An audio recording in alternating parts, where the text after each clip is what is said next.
Bonjour à tous les passionnés de cinéma, je suis enchantée de vous retrouver sur ma chaîne CinéVibe, où je partage avec vous les dernières actualités sur les films à venir et ceux déjà sortis. Pensez à vous abonner pour ne rien manquer des nombreux contenus captivants à venir. C'est parti! Film date de sortie, 27 avril 2022 durée, 1h37 site officiel toujours se méfier de la babysitter. Après un combat de boxe trop alcoolisé, Cédric dérapait en direct à la télévision et commet un acte sexiste.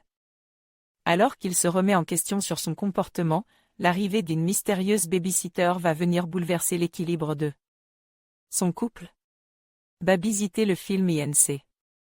Phase 4 production pour sa deuxième réalisation après La femme de mon frère, Monia Chokri pousse nettement les curseurs de la comédie loufoque. Babysité s'ouvre sur des très gros plans, procédés scéniques qu'on retrouvera tout au long des 90 minutes, nous plongeant au cœur d'une salle de MMA où Cédric exulte à chaque coup porté par les athlètes. Tout en avalant des pintes et en draguant ouvertement les deux jeunes femmes devant lui, l'homme se sent libéré, loin de sa monotonie.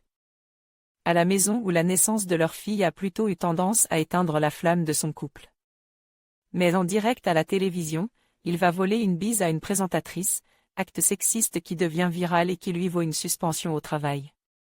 Oblige de se remettre en question, il se lance alors avec son frère, journaliste, dans l'écriture d'un livre pour comprendre l'origine de sa misogynie. Adaptation d'une pièce de Catherine Léger, qui a connu un beau succès au Québec, le film s'empare de ce matériau originel pour le transporter dans un univers kitsch, aux couleurs saturées, inspire des giallos des années 70. Si le décor invite à la nostalgie de décennies lointaines, l'intrigue, elle, est bien ancrée dans notre époque, dans une société où le patriarcat a trop longtemps dicté sa loi, où la misogynie est plus liée à un héritage systémique qu'à une véritable volonté d'écraser la gente féminine.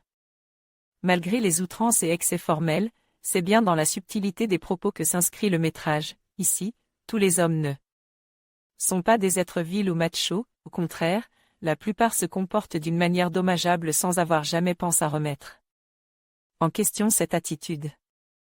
Sous les traits de cette galerie déjantée de protagonistes archétypaux, la cinéaste prend un vrai plaisir à questionner notre rapport à l'autre, cette hypersexualisation du corps féminin, ou encore la difficile déconstruction des symboles de virilité.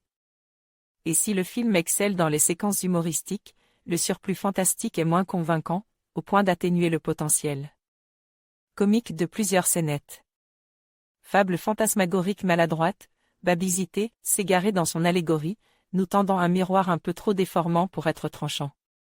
Le mélange des genres est toujours un exercice périlleux, malgré une recette mal assaisonnée, la nouvelle comédie de Monia Chokri reste une des propositions les plus intéressantes de ce début d'année. Christophe Brange envoyait un message au rédacteur Monia Chokri: votre note, votre pseudo, votre commentaire.